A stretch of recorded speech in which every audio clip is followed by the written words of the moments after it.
Chapter 1, Lunch and Unsolicited Honesty. Jacob Summers liked routines. Most people said routines were boring. Jacob suspected most people had never spent enough time around actual chaos. Every weekday at noon, he left the manufacturing plant offices, got into his truck, and drove exactly 6 minutes to Margie's diner. The diner wasn't fancy. The floor tiles had been replaced one square at a time over the last 20 years, resulting in at least 5 different shades of white. The booth squeaked. The coffee was strong enough to remove paint. The food, however, was excellent. That mattered more. "Afternoon, Jacob," called Margie from behind the register. "That's impressive." Margie narrowed her eyes. "What is?" "You identified the correct time of day." She pointed her spatula at him. "One of these days you're gonna run out of smart remarks." "I don't think that's statistically likely." Margie snorted. "Go sit down." Jacob took his usual seat at the counter. The waitress brought him sweet tea before he asked. A grilled chicken sandwich order followed automatically. One advantage of routine was efficiency. He had just started eating when someone pulled onto the neighboring stool. Generally, Jacob ignored strangers unless they spoke first. Unfortunately, many people interpreted silence as encouragement. The woman beside him appeared to be around 30. Brown hair pulled into a practical ponytail. Professional clothes. Tired expression. The tired expression was doing most of the work. She sighed heavily. Jacob continued eating. Another sigh followed. Then another. Eventually she spoke. "I swear, if I have to listen to that man take credit for my work one more time, I'm going to lose my mind." Jacob looked up. The woman wasn't talking to anyone in particular. At least she wasn't looking at anyone. That should have been the end of it. Unfortunately, she glanced toward him. Their eyes met. She apparently interpreted eye contact as an invitation. "Sorry," she said. "Long day. It's Tuesday." The woman blinked. "What? You said long day. It's only lunchtime." For several seconds she stared. Then a laugh escaped her. "Fair point." Jacob nodded and returned to his sandwich. Unfortunately, that wasn't the end of it either. "My manager is impossible." Jacob kept eating. "He keeps taking credit for projects." Silence. "I do the work." Silence. "He presents it." Silence. "I get nothing." Silence. The woman frowned. "You really don't say much, do you?" "I'm eating." "Oh." Jacob took another bite. The woman looked embarrassed. Then she laughed at herself. "Okay, that's fair. It should have ended there." Instead, words started pouring out. By the time she finished, Jacob knew more about her workplace than anyone outside the company reasonably should. Her manager was manipulative. Upper management loved him. She handled much of the actual project work. Nobody seemed aware. She'd spent months becoming increasingly frustrated. The entire story took nearly 10 minutes. Jacob finished half his sandwich. When she finally stopped talking, she exhaled dramatically. "Sorry. I don't even know why I told you all that." Jacob swallowed. "People tell me things." The woman laughed. "Apparently." Then she returned to her coffee. A minute passed. Then 2. Jacob considered the conversation complete. The woman apparently did not. "Well?" Jacob looked over. "Well, what? Aren't you going to say anything?" "I wasn't aware there was homework." She stared at him, then laughed again. A genuine laugh this time. "You are weird." "That's possible. Do you always answer questions like that?" "Only the ones people ask." She shook her head. "I walked right into that." "Yes." The woman pointed at him. "See? That's exactly what I'm talking about." Jacob smiled slightly. She wasn't wrong. "Fine," she said. "Let me ask directly." "Good start. What do you think?" Jacob considered the question. She seemed sincere. Most people didn't actually want answers. They wanted validation. She looked like she wanted an answer. There was a difference, so he gave one. "It sounds like you're allowing something completely within your control to make you miserable." Her amusement vanished. "What? You have options. It's not that simple." "It usually is." She folded her arms. "Okay, explain." Jacob set down his sandwich. "Either report him or leave." She stared. "That's it. Those are the solutions. There are more factors than that." "Probably." The woman waited. Jacob waited. Finally she said, "That's your advice? You said he's stealing your work." "Yes." "Which means you're good at your job." She blinked. "I suppose. If your work is valuable enough to steal, somebody else would probably pay you for it." Her expression shifted slightly. Jacob continued. "So either go around him and report it. And if nobody listens, then leave." The woman stared at her coffee. "You make it sound easy." "I didn't say easy." That got her attention. Jacob shrugged. Easy and simple aren't the same thing. For the first time since she'd started talking, she fell completely silent. He returned to his lunch. Several moments passed. The woman looked thoughtful, almost unsettled. Eventually she laughed softly. "That's annoyingly reasonable. Thank you." It wasn't a compliment. "I know." That earned another laugh. When Jacob finished eating, he nodded toward her. "Good luck." Then he paid his bill and left. By the time he got back to the plant, he'd largely forgotten about the conversation. There were reports to process, meetings to attend, questions to answer. Several people stopped by his desk throughout the week. One supervisor pointed toward a stack of paperwork. "Is that everything?" Jacob looked at the stack. "That's paperwork."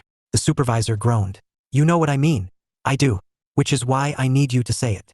The supervisor laughed. "Did you finish the reports?" "Yes. Thank you." "You're welcome." Life continued normally. Until Friday. Friday arrived with clear skies and an easier workload. At noon, Jacob drove to the diner as usual. He entered. Margie immediately grinned. That was suspicious. Margie only smiled like that when she knew something he didn't. "Oh. What? You smiled. Maybe I'm happy to see you." "That isn't usually what that smile means." Margie waved him off. "Go sit down." Jacob walked toward the counter, then stopped. The woman from Tuesday was already there, waiting. She smiled immediately. "There you are." Jacob glanced behind himself. "No one else appears to be here for me." Her smile widened. "Good. Sit down." Jacob sat. The woman slid a menu toward him. "I'm buying lunch." "No." "Yes." "No." "Yes." Jacob studied her. "You seem determined." "I am." "Why?" The answer came immediately. "Because you helped me." Jacob frowned. "I don't think I did." She laughed. "You really have no idea, do you?" "Apparently not." "No." The woman extended her hand. "I'm Emily, by the way." Jacob shook it. "Jacob." "I know." He tilted his head. "Margie told me." "Of course she did." Margie's cackle came from across the diner. Emily smiled. "After we talked, I went home and thought about what you said." "My condolences." "I'm serious." "So am I." Emily rolled her eyes. "Anyway, I updated my resume." Jacob paused. "Oh." "I sent applications the next morning." "Oh." "I had an interview yesterday." "Oh." She grinned. "I got an offer." For the first time all week, Jacob found himself genuinely surprised. Emily leaned back. "Better pay, better benefits, better management. That sounds positive." "It is." She pointed directly at him. "And it started because of that conversation." Jacob considered that, then shook his head. "You did all of that. Because of your advice. You still did the work." Emily stared at him for a second. Then something softened in her expression. "You're impossible to thank, aren't you?" "So I've been told." "Too bad." She grabbed the menu. "Because you're getting lunch whether you like it or not." For reasons he couldn't fully explain, Jacob found himself smiling. Maybe it was her stubbornness. Maybe it was the fact that she seemed entirely immune to being embarrassed. Either way, he had a feeling this lunch would take longer than the first one. And for once, he didn't mind. Chapter 2. The thank you lunch. Jacob Summers had discovered something peculiar about grateful people. They rarely accepted that their gratitude was unnecessary. Emily Parker, it turned out, was one of those people. "You realize I can pay for my own lunch?" "Yes." "And you're still determined to pay for it?" "Absolutely." Jacob nodded. "That's irrational." Emily smiled. "Probably. At least you're honest." "I learned from the best." Jacob glanced around the diner. "I don't see my mother." Emily laughed so hard she nearly spilled her iced tea. It was a good laugh. Unrestrained. Comfortable. He found himself smiling despite having no intention of doing so. The waitress appeared beside them. "What'll it be?" Emily immediately pointed at Jacob. "He's ordering whatever he wants." "That sounds threatening," Jacob said. The waitress sighed. "Just order, Jacob."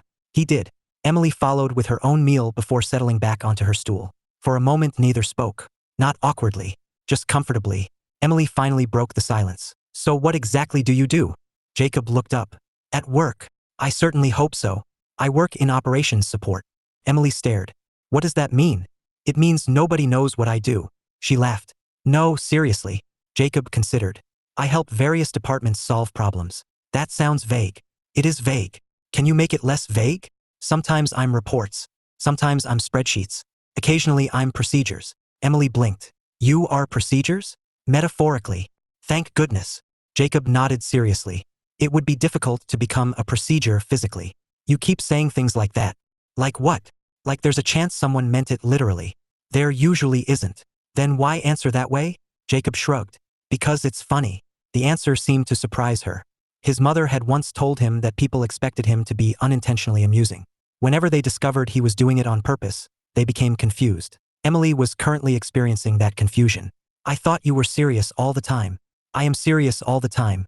She pointed at him. "See? That's exactly what I'm talking about." "But I'm serious." "You just made a joke." "Those aren't mutually exclusive." Emily opened her mouth, then closed it, then laughed. "I think conversations with you should come with instructions." "I don't have any." That seems irresponsible. The waitress delivered their food. Both surrendered to lunch for a minute. Emily eventually shook her head. You know, after Tuesday I kept replaying that conversation. I'm sorry. There you go again. What? Being impossible. Jacob took a bite of his sandwich. Emily folded her arms. Most people would have said they were glad things worked out. I am glad things worked out. Then why didn't you say that?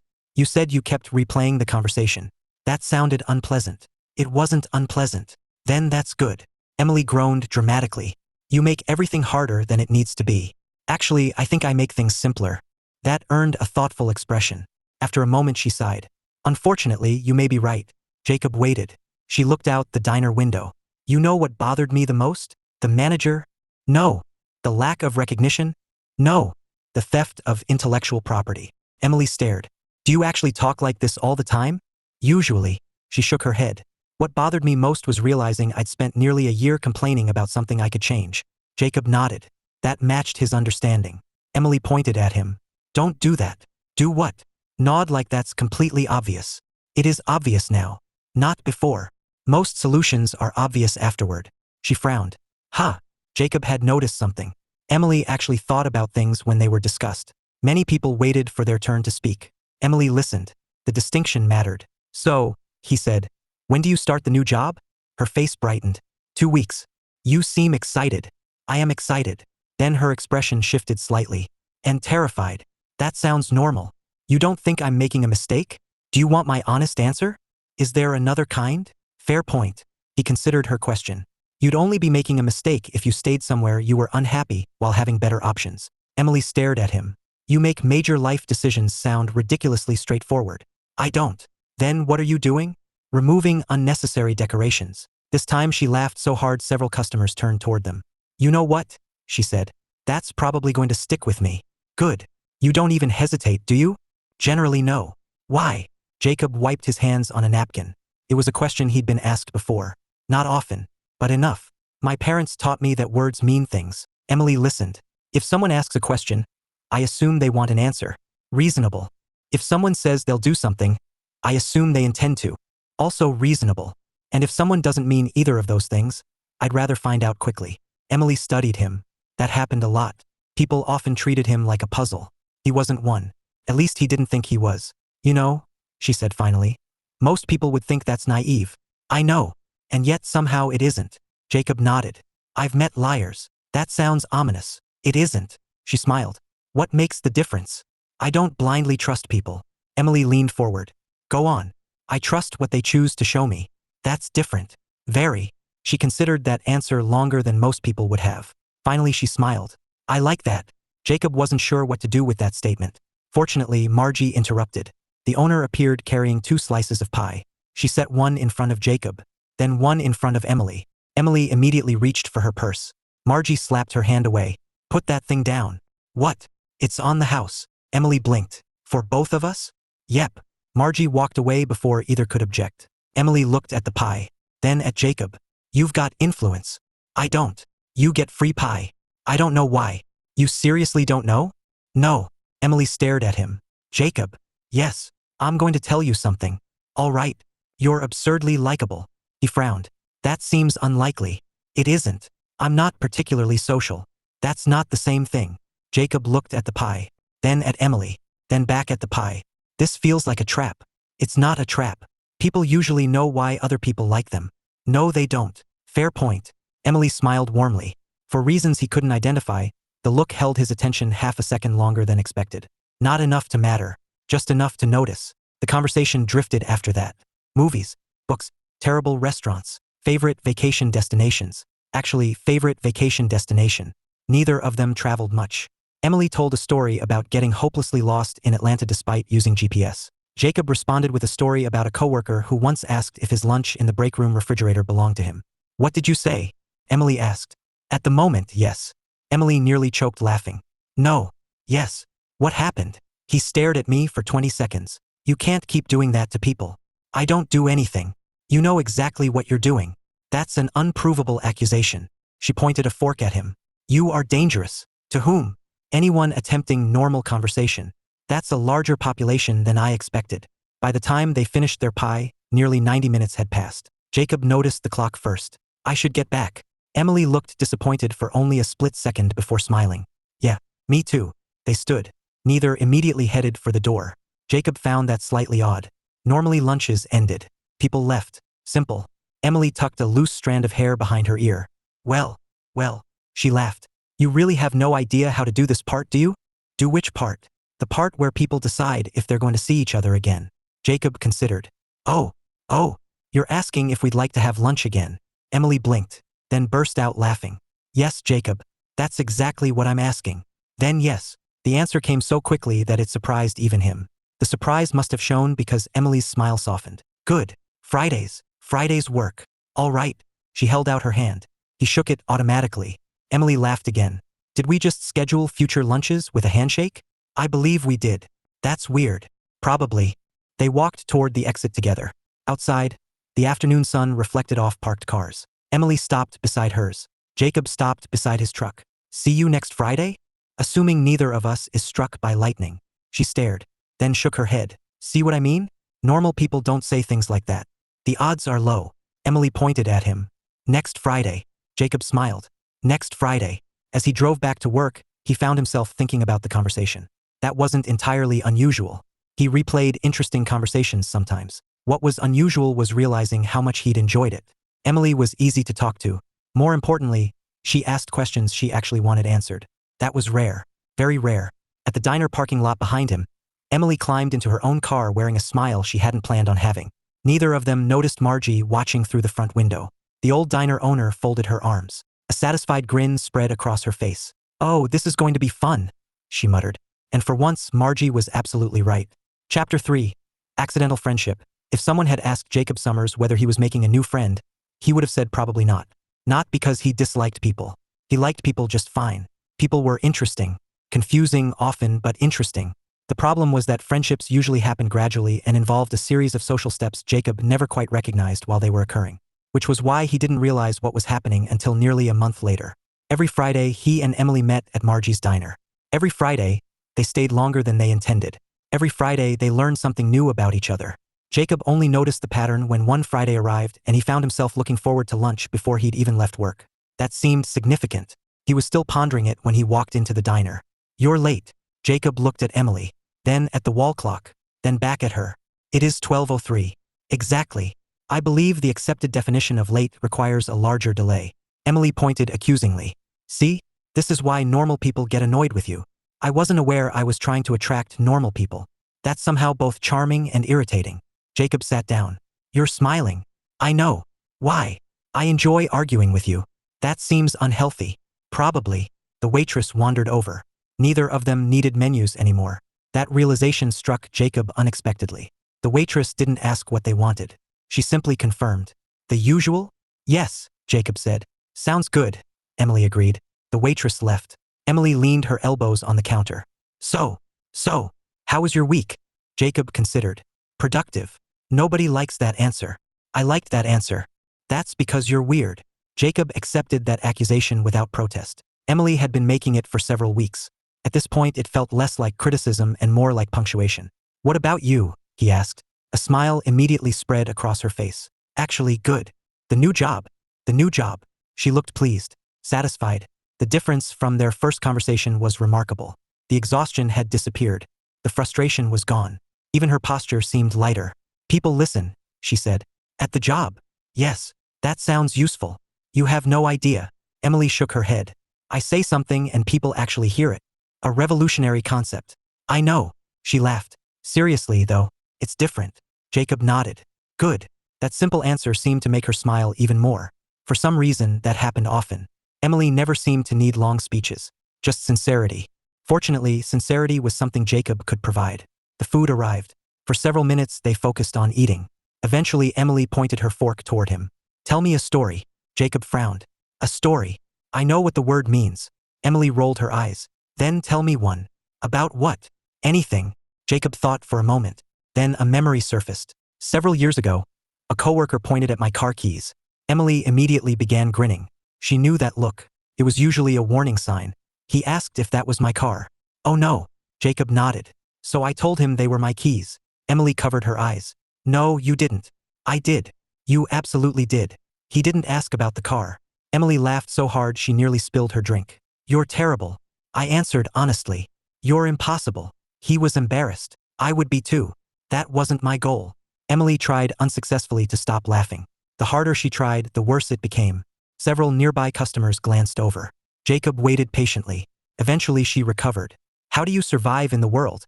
Pretty well, actually. Fair. People eventually learn. Learn what? To ask what they mean. Emily sat back. A thoughtful expression appeared. You know, that's actually kind of brilliant. Jacob raised an eyebrow. I've never been accused of brilliance for that particular story. I'm serious. That's concerning.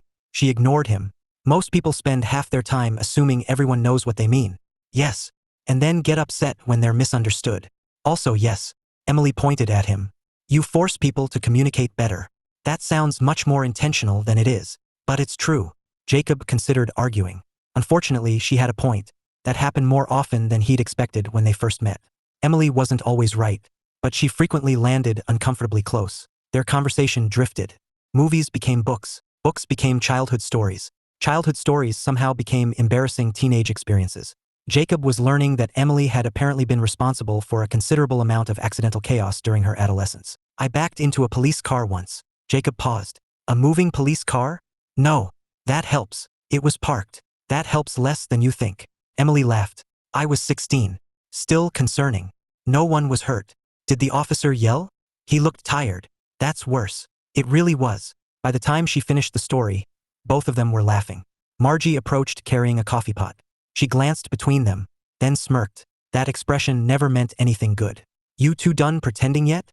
Emily blinked. Pretending what?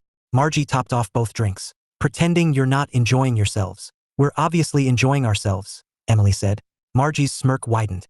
Jacob suddenly felt suspicious. That wasn't specific enough. It wasn't meant for you. I know. That's what worries me. Emily laughed. Margie walked away muttering something about stubborn children. Jacob looked after her. What was that about? Emily pretended to study her coffee. No idea. You do. Maybe. Explain. No. Jacob narrowed his eyes slightly. Emily grinned triumphantly. A dangerous idea occurred to him. You're enjoying this. Very much. I shared pie with you. That's not relevant. It feels relevant. You don't get diplomatic immunity because of pie. That's disappointing. Emily laughed again. The sound had become familiar. Jacob found he didn't mind that. Actually, he looked forward to it. The realization appeared unexpectedly. He wasn't sure what to do with it, so he ignored it. That strategy had mixed results. Can I ask you something? Emily said. You usually do. Do you actually know how funny you are? Jacob frowned. People keep saying that. Because it's true. I'm not performing. I know. Then why is it funny? Emily thought about it. Because everybody else is trying so hard. Jacob tilted his head. What does that mean? She smiled. Most people play games. He nodded. Reasonable. I never know where I stand. With them. With anyone. Jacob waited. Emily stared into her drink for a moment. Then continued. People hint. That's true. People imply. Also true. People expect you to read between the lines. Frequently. She looked up. But not you. No.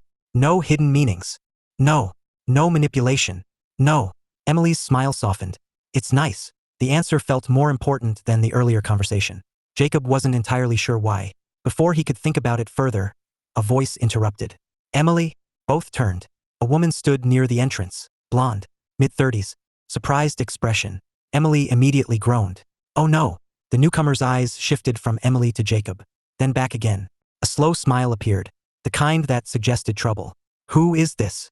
Emily covered her face. Don't start. The woman ignored her. She offered Jacob a hand. I'm Rachel. Jacob shook it. Jacob. Rachel glanced toward Emily. Then toward Jacob again. Then back toward Emily. The pattern repeated 3 more times. Jacob waited patiently. Finally he asked, Are you looking for visual confirmation of something? Rachel burst out laughing. Emily made a strangled noise. The newcomer's amusement doubled. Oh, I like him. Rachel. I'm just saying. Rachel. You've been having lunch every week and never told me he was funny. Jacob looked at Emily. You discuss me? Emily immediately pointed at Rachel. You are the worst. I am your best friend. That's not mutually exclusive.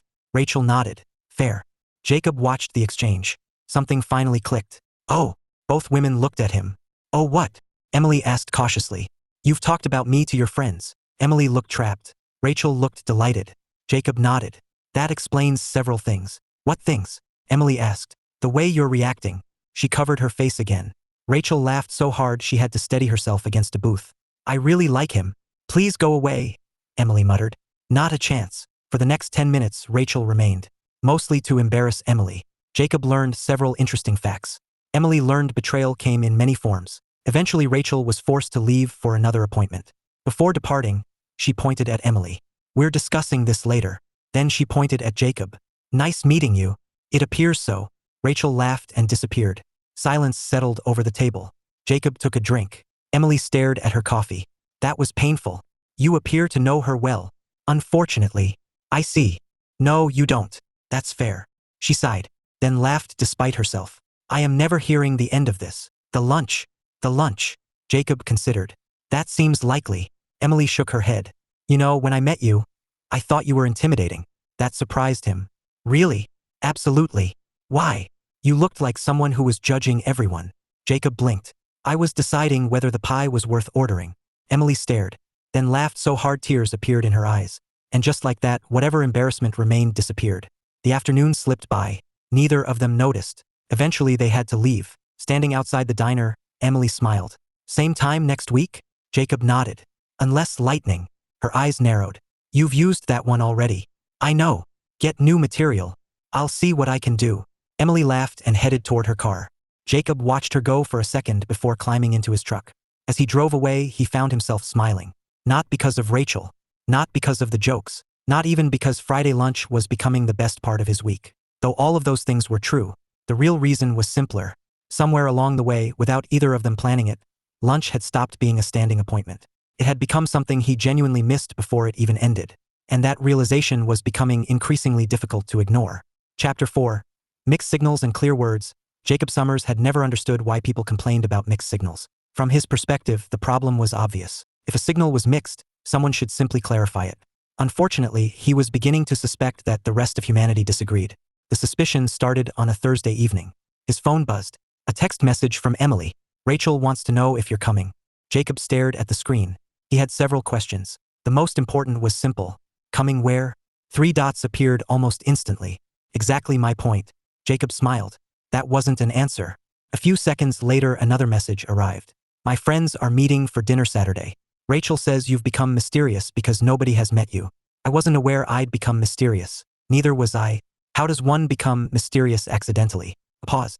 Then, by refusing to exist anywhere except a diner once a week. Jacob considered that. It wasn't entirely inaccurate. That seems more private than mysterious. Tell that to Rachel. Another pause followed.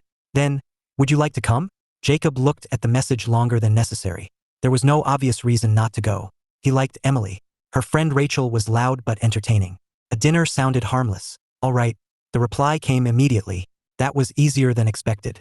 Was I supposed to create resistance? Most people do. Why? I honestly don't know. Jacob nodded to himself. Reasonable answer. Saturday evening found him standing outside an Italian restaurant downtown. Emily was waiting near the entrance. When she spotted him, she smiled. The sight was becoming alarmingly familiar. Not unpleasant. Just familiar. Hey. Hello. She looked him up and down. Nice shirt. Jacob glanced down. It would be concerning if I arrived without one. Emily closed her eyes. No. Technically, no. He smiled. Her eyes narrowed. There it is. What? That smile. I don't know what you're talking about. You're about to say something. I already did. Emily groaned. Come on. Together they entered the restaurant. Rachel spotted them first. To nobody's surprise, the woman practically launched herself from her chair. Jacob. Several restaurant patrons looked over. Jacob waved politely. Rachel. You actually came. I said I would. Rachel stared. Then looked at Emily. Then back at Jacob. See? That's still weird. Jacob pulled out a chair. Following through on commitments? Most people cancel. That sounds frustrating. It is frustrating. Rachel pointed triumphantly. See? That's exactly what I mean. Emily was already laughing. The rest of the group introduced themselves. Within 15 minutes Jacob had learned an important fact. Rachel had apparently spent the last month discussing him. Repeatedly. The evidence was overwhelming. Emily seemed mortified by this revelation. Rachel seemed proud of it. So, a man named Kevin said, You're the famous Jacob. Jacob looked at Emily, then Rachel, then back at Kevin.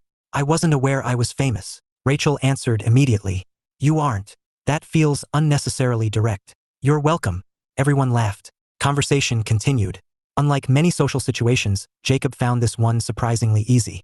Mostly because Emily remained nearby. Whenever someone asked a strange question, she translated. Whenever he answered literally, she laughed instead of looking confused. It was efficient, comfortable, dangerously comfortable. At one point Kevin leaned forward. So how'd you two meet? Emily opened her mouth. Rachel interrupted. Love at first sight. It absolutely was not, Emily said. Jacob considered. I didn't know her name. Thank you, Jacob. You asked.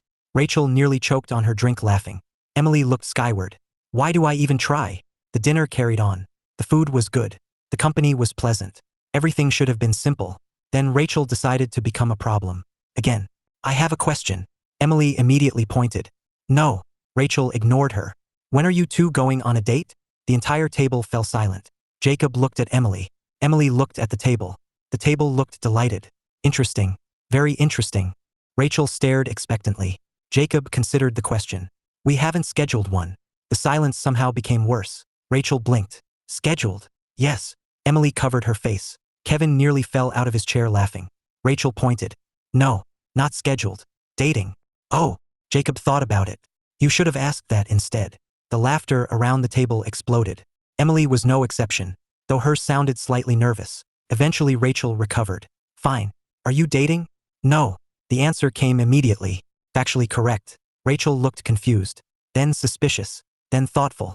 Meanwhile Emily was staring into her water glass. Jacob noticed. Something about her expression seemed different. Not upset. Not exactly. Just thoughtful. The observation stayed with him for the rest of dinner. Afterward, Jacob and Emily found themselves walking toward the parking lot, while everyone else lingered behind. The evening air was cool, quiet, a welcome contrast to the restaurant. For a few moments neither spoke. Then Emily sighed. I'm sorry about my friends. They seem pleasant. They interrogated you for 2 hours. They fed me. That's not the point. Jacob glanced at her. Did something bother you? Emily looked surprised. What? You've been quiet. A small smile appeared. Most people wouldn't notice that. I did. The smile lingered, then faded slightly. Can I ask you something? You generally do. She rolled her eyes. One day you're going to run out of those. I doubt it. Probably. For a moment she seemed uncertain, which was unusual. Emily was normally bold, confident, direct. This version of her seemed almost nervous. Do people ever? She paused. Actually, never mind. All right. She stopped walking. You're not even going to ask? You said never mind. Emily stared, then laughed. Oh my gosh.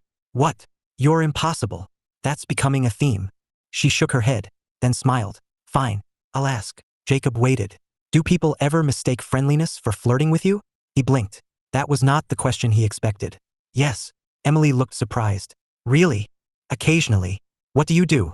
Clarify. Of course you do. It solves the problem. Emily laughed softly. Well, that's one approach. Are there others? Unfortunately. She looked away, then back at him. You're very easy to spend time with, you know? Jacob felt something shift in his chest. Not dramatically, just enough to notice. I feel the same way. For a second neither spoke. Emily's smile gentled. So we're friends. The question felt strangely important. Jacob wasn't entirely sure why. We are. Good. Yet something about the answer left both of them thoughtful. As if the word fit, but perhaps not perfectly. The following Friday, Jacob arrived at the diner to find Margie waiting. That alone was concerning. The woman looked entirely too pleased. Good morning. It is 12:10.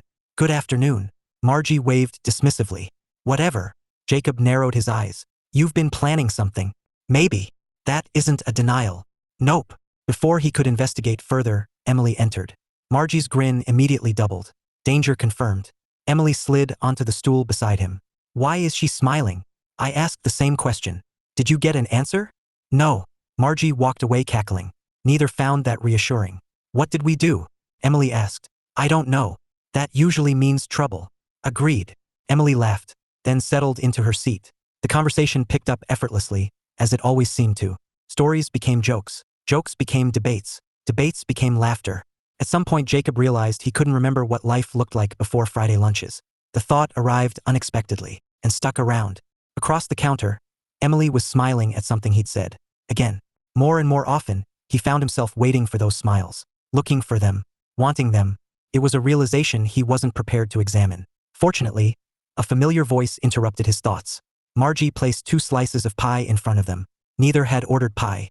Neither was surprised. Margie folded her arms, then looked directly at Emily, then directly at Jacob, then shook her head. You two are the slowest people I've ever met. She walked away before either could respond. Silence followed. Emily stared at the pie. Jacob stared at Margie's retreating back. Finally, he looked at Emily. What do you think she means? Emily looked at him, then at the pie, then back at him. A smile tugged at the corner of her mouth. I think, she said carefully, we may be the last 2 people who don't know. For the first time in a long while, Jacob had absolutely no idea what the correct answer was. And that was a surprisingly unsettling thought. Chapter 5. A very honest date. For the first time since meeting Emily Parker, Jacob Summers found himself distracted. Not dramatically. He still completed his work. Reports got finished. Questions got answered. Nothing caught fire. By all practical measures, he was functioning normally. Unfortunately, his brain had become occupied by a single irritating question. What exactly had Margie meant? The problem wasn't the statement itself. The problem was that Emily had seemed to understand it. Or at least partially understand it. That suggested there was context he was missing. Jacob disliked missing context. People made poor decisions with incomplete information. His father had always said that confusion survived because people were afraid of looking silly by asking questions. Jacob had never shared that concern. If he didn't know something, he asked. Simple. Which was why, the following Friday, he decided to address the issue directly. Emily arrived 5 minutes after him. She slid onto the stool beside him. Morning. It is 12:18. You're becoming predictable. I was predictable when we met. Fair. They exchanged smiles. The waitress delivered their drinks without prompting. Routine had become alarmingly efficient. Emily picked up her tea. Jacob looked at her. I'm going to ask a question. She immediately narrowed her eyes. That introduction concerns me. It shouldn't. It always should. Maybe. Emily sighed. What is it? Jacob folded his hands on the counter.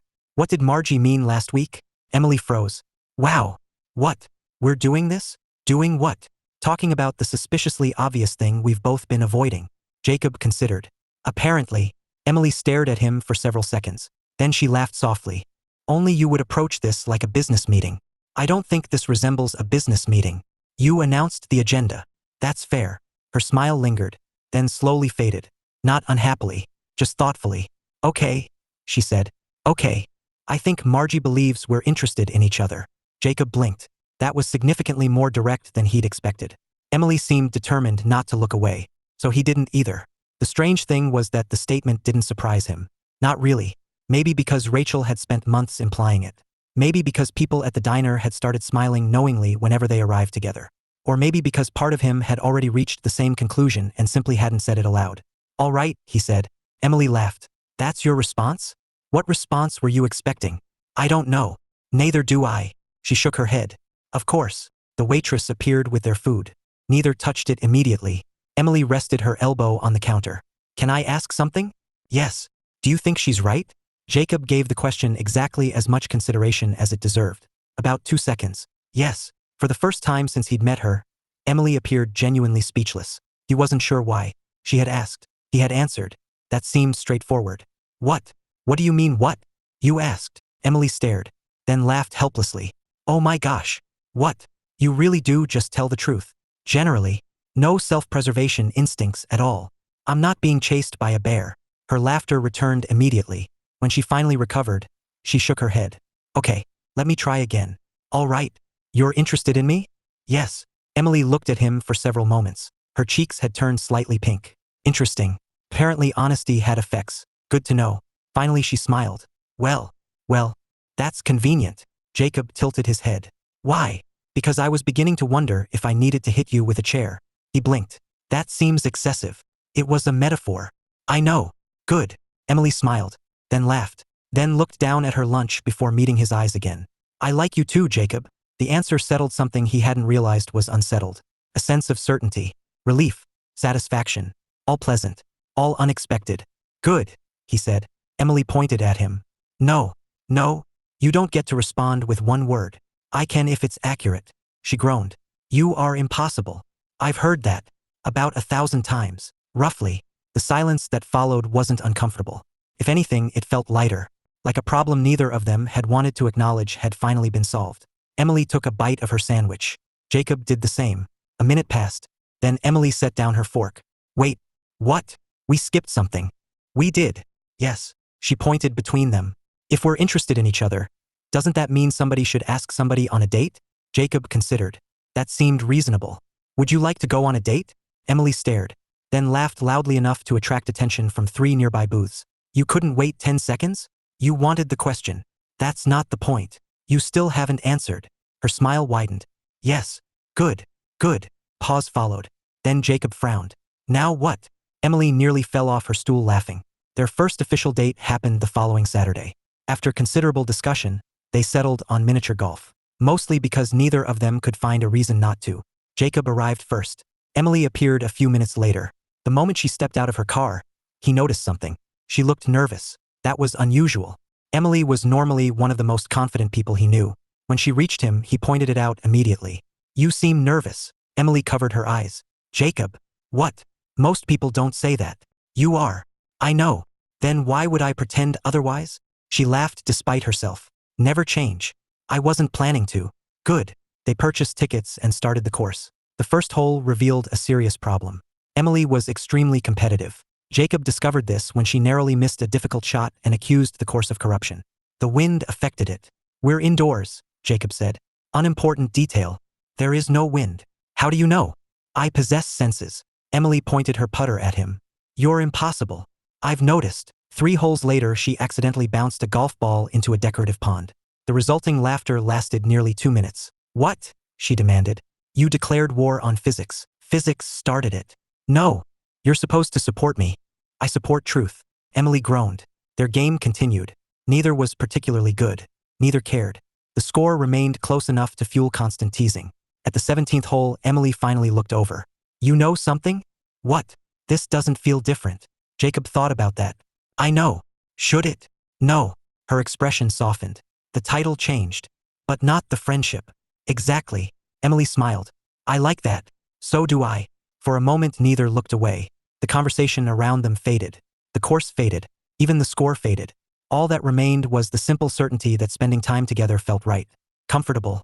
Natural. Easy. A feeling built carefully over months of conversations and lunches and laughter. Neither had rushed it. Neither had forced it.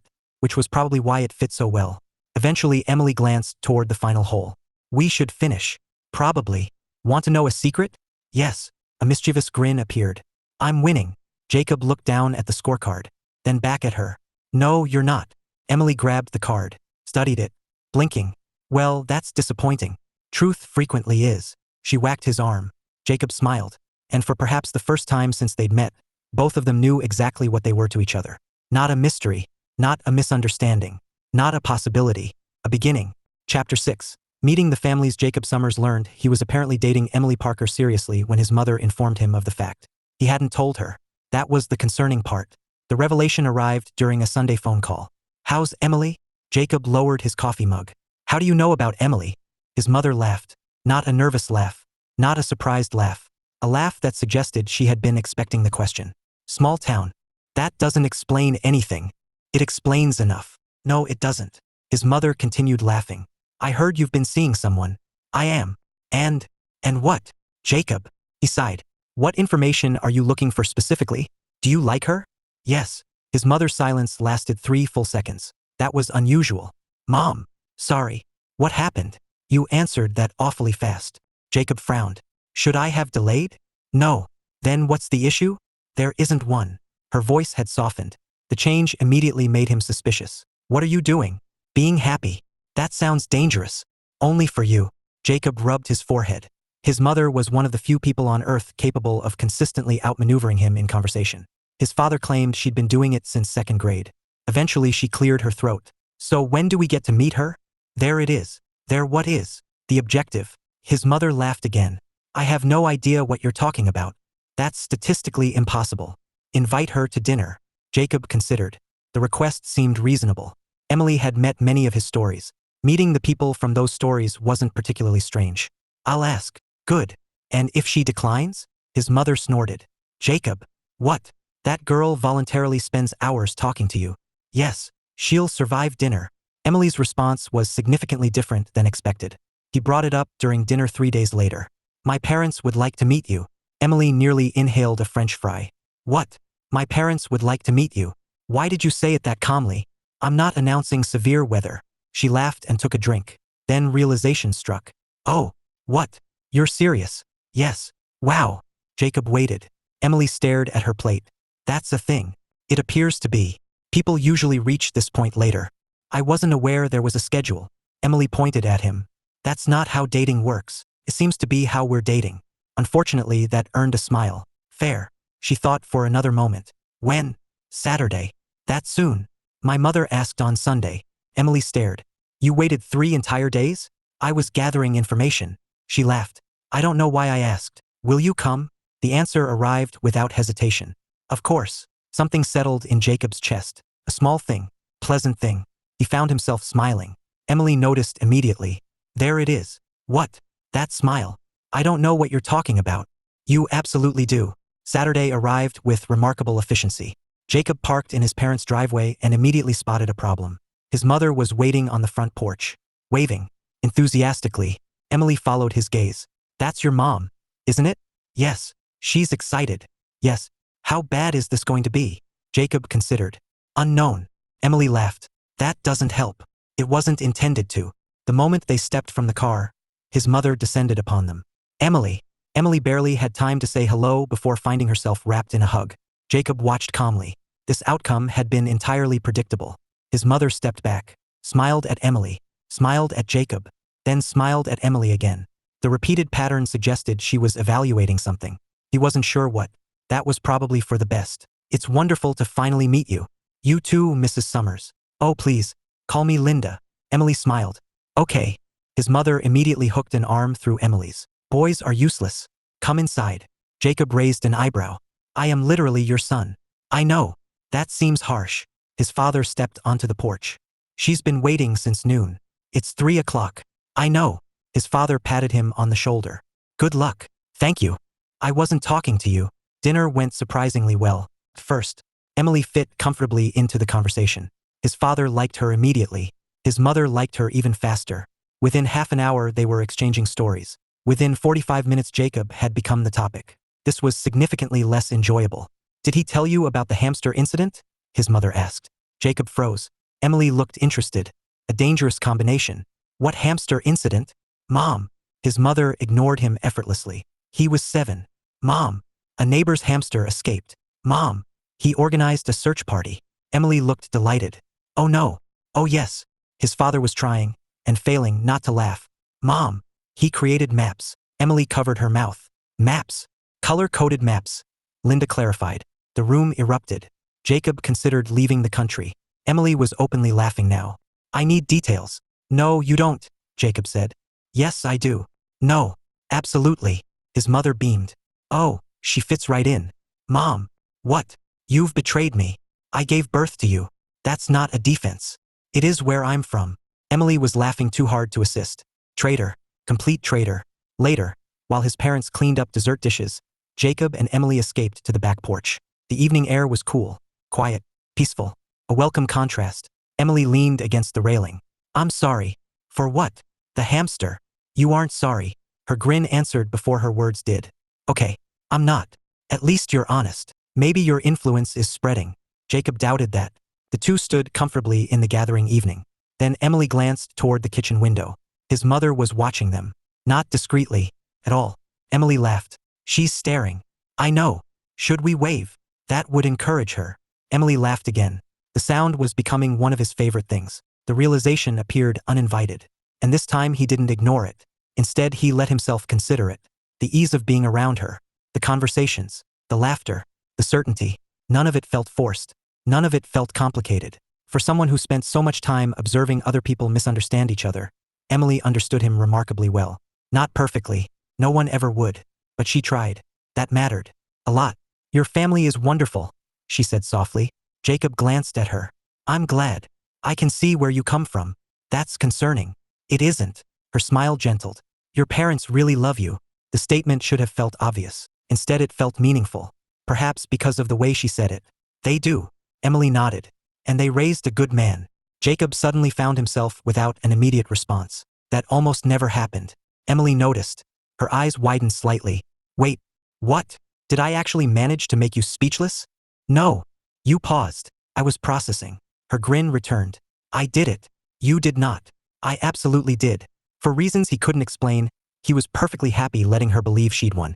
Inside the house, his mother looked out the window again, then looked at his father, then shook her head affectionately. He's gone. His father glanced outside. What? Our son. What are you talking about? Linda pointed. Their son was standing on the porch smiling at Emily. Not politely, not casually, not even consciously, just smiling. His father watched for a moment, then nodded. Oh, exactly. Think he knows? Linda laughed softly. Not completely. Outside, unaware that he was being analyzed by experts, Jacob continued talking with Emily as the evening settled around them. And for perhaps the first time, he began to wonder if what they were building together might last a very long time indeed. Chapter 7. The fight neither expected. Jacob Summers disliked uncertainty. Not because it scared him, because it made planning difficult. For nearly 8 months, his relationship with Emily had been remarkably free of uncertainty. They talked, they laughed, they solved problems. When misunderstandings appeared, they addressed them. Simple, efficient. Unfortunately, life rarely remained simple forever. The first sign of trouble wasn't dramatic. It was a canceled dinner. Emily called him on a Wednesday. Hey! He immediately noticed the fatigue in her voice. Long day. The longest. That's unfortunate. A tired laugh escaped her. I need to reschedule tonight. All right. I'm sorry. You have work. I know, but... Emily. What? It's fine. Silence followed. Then she sighed. Thank you. After they hung up, Jacob returned to what he'd been doing. To him, the issue seemed straightforward. She was busy. Life happened. Dinner could happen another time. No problem. The problem was that it happened again. And again. Not constantly, but enough. The new job Emily loved had continued growing.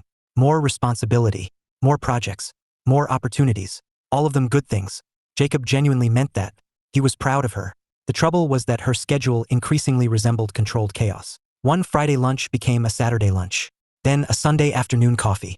Then a skipped week. Not because she wanted to, because she couldn't seem to stop moving. One evening, nearly 3 weeks after they'd last had uninterrupted time together, Emily showed up at his house carrying takeout. She looked exhausted. You okay? Sure. The answer arrived too quickly. Jacob noticed. Emily noticed him noticing. Neither commented. She carried the food inside.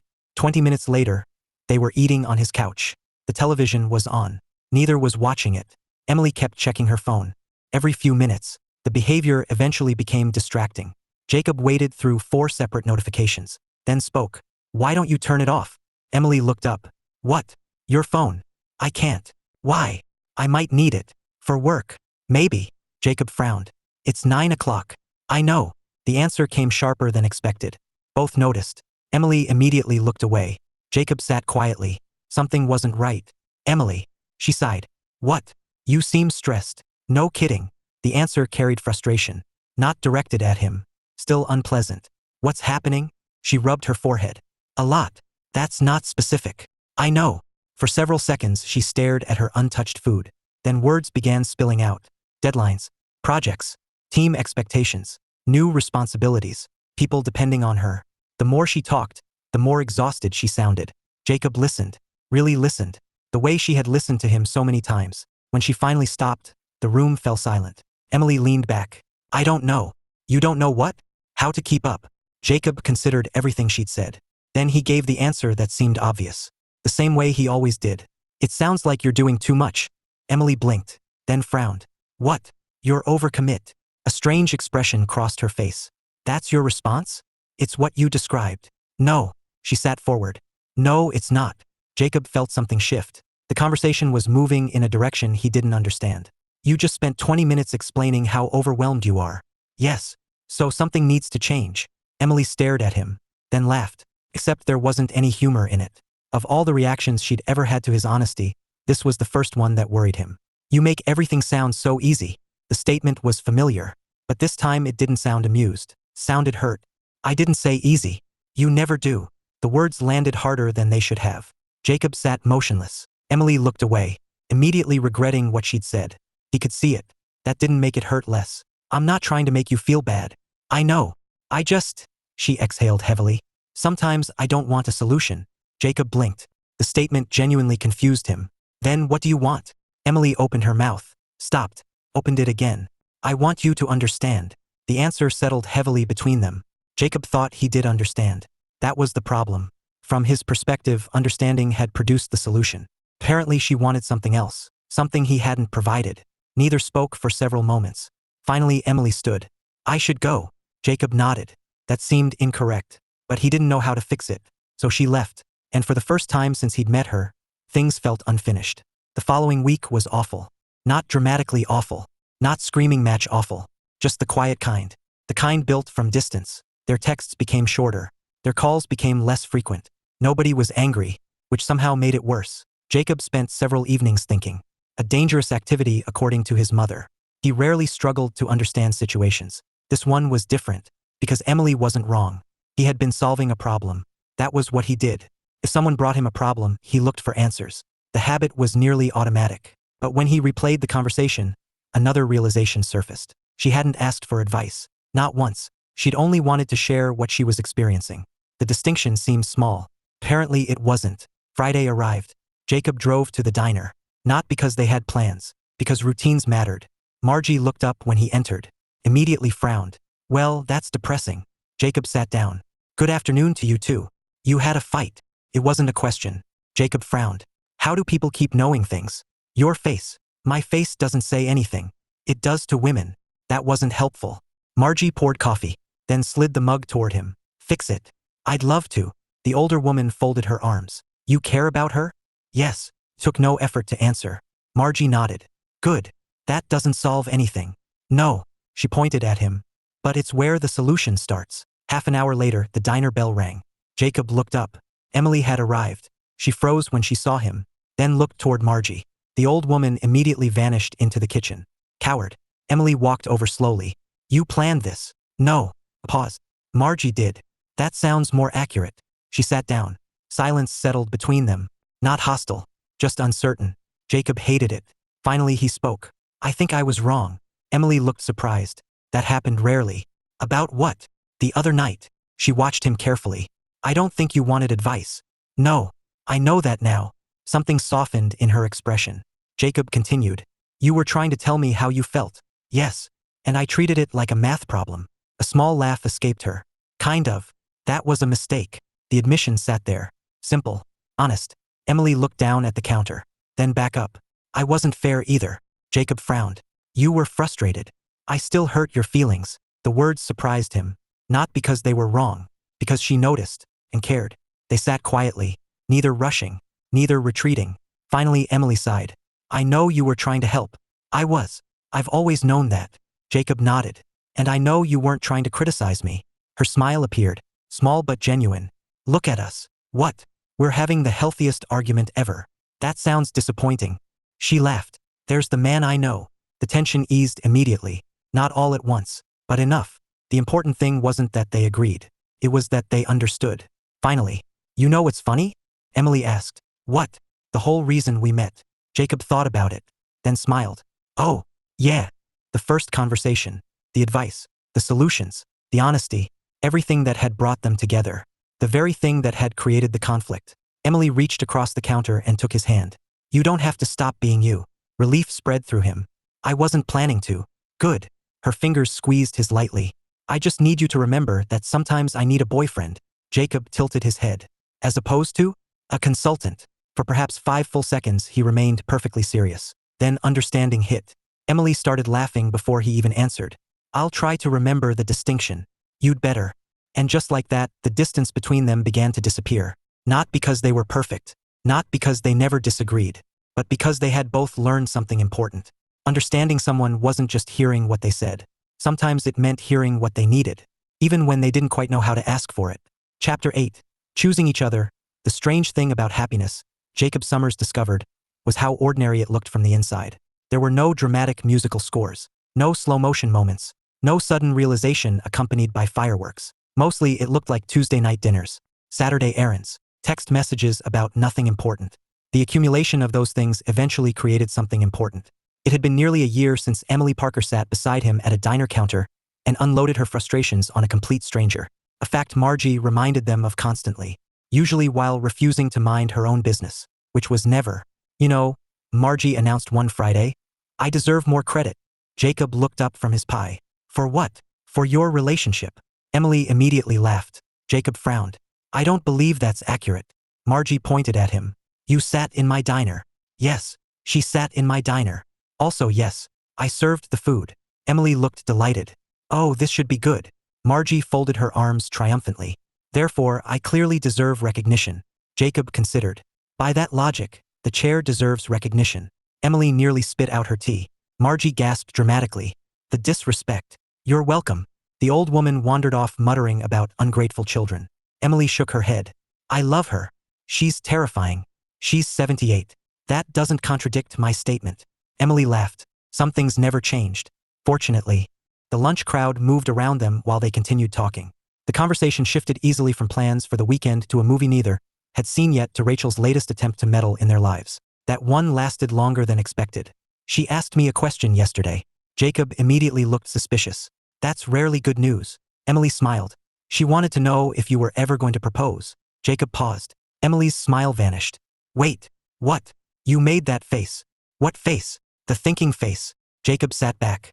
Emily stared, then slowly pointed. Oh my gosh. What? You've thought about it. He took a sip of tea. Carefully. Emily's eyes widened. You've absolutely thought about it. I think about many things. Jacob. I enjoy planning. Jacob. She was laughing now. That made it difficult to maintain any kind of serious defense. Perhaps. Yes. Emily covered her face. I cannot believe this conversation is happening beside the pie display. The pie display has witnessed many things. She nodded solemnly. That's fair. The conversation eventually drifted elsewhere. But the topic lingered. Quietly. In the back of Jacob's mind. Not as pressure. Not as expectation. Simply as possibility. A very pleasant one. Several weeks later, Jacob found himself sitting on his parents' back porch. His father occupied the chair beside him. A cool autumn breeze moved through the trees. For several minutes neither spoke. His father was comfortable with silence. Jacob appreciated that. Eventually his father glanced over. You love her. The statement wasn't a question. Jacob considered denying it. Not because it was untrue. Because discussing feelings with his parents often felt like volunteering for an ambush. Unfortunately, honesty won. Yes. His father nodded. Good. Jacob looked over. That's all. What did you expect? I don't know. His father smiled. I knew long before you did. That seems unlikely. It isn't. Jacob sighed. Apparently everyone knew before I did. Pretty much. His father chuckled. You know why your mother likes Emily so much? No. Because Emily understands you. The answer settled heavily. Not because it was surprising. Because it was true. His father continued. The world spends a lot of time trying to change people. Jacob listened. Good relationships aren't built on finding someone perfect. His father looked out toward the trees. They're built on finding someone willing to understand. The statement stayed with Jacob long after the conversation moved on. A week later, Jacob found himself walking beside Emily through the town's annual autumn festival. Strings of lights stretched overhead.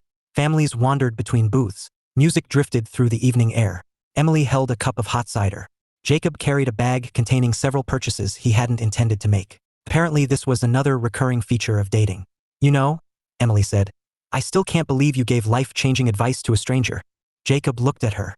You asked. I didn't. You talked loudly beside me. That's not the same thing. It felt similar. Emily laughed, then nudged his shoulder. I'm serious. So am I. Her smile softened. Meeting you changed my life. The words landed differently than he expected. Not dramatic. Not overwhelming. Just deeply real. Jacob stopped walking. Emily noticed immediately. What? For a moment he simply looked at her. The woman who laughed at his jokes. The woman who challenged him. The woman who had somehow become woven into every part of his life. The woman who understood him. Not perfectly, but faithfully, consistently, willingly. The answer suddenly felt obvious. In retrospect, most important answers did. Emily. Something in his voice made her expression change. The playful smile faded. Not with worry. With attention. Yeah.